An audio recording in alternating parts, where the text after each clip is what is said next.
下葉問，佛山詠春派師承陳華順，請咁多位師傅多多指教。係。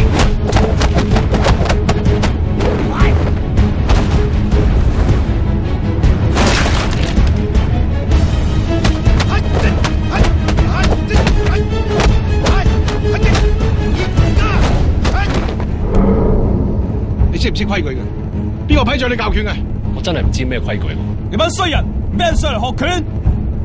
喺香港開武館咁麻煩，不如唔好教拳啊！拳我會繼續教，錢我一定唔會俾噶啦。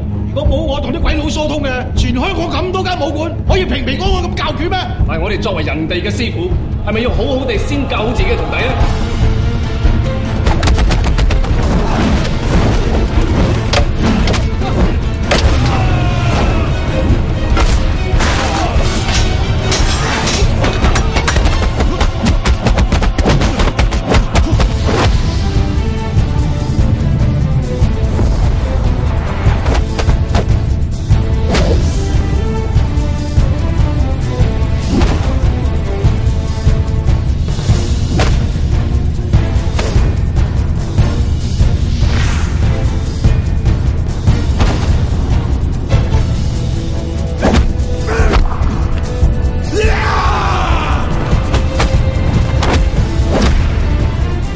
生活我可以忍，但係侮辱我哋中國武術就唔得。